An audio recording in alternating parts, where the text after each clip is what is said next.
Tinatayang higit 1 milyong pisong halaga ng ilegal na droga ang nasamsam sa kinasang operasyon ng mga otoridad sa Molo, Iloilo. 3 high-value individuals naman ang naaresto sa naturang operasyon sa bahagi ng tuloy-tuloy na kampanya ng pulisya laban sa pinagbabawal na gamot. Patrolwoman Julibel Albior sa report.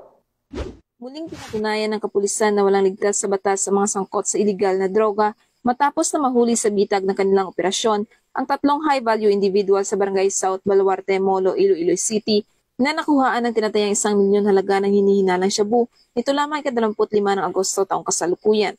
Kinilala ang mga suspect na sina alias Rodman, 26 anyos, house painter, alias Linin, 49 anyos, walang trabaho, at alias Ampay, 53 anyos, may asawa at wala ring trabaho, kapwa mga residente ng nasabing barangay. Ang matagumpay na operasyon ay pinangunahan ni Police Captain Roque C. Jimeno III, Officer in Charge ng Iloilo City Police Office, City Drug Enforcement Unit, katuwang ang PDEC Special Operations Unit 6, sa pamumuno ni Police Lieutenant Mark Vic B. Viloria at ang ICPO SWAT. Nakuha mula sa mga sospek ang humigit kumulang 150 gramo ng hinihinalang shabu na may halagang tinatayang 1,020,000 pesos.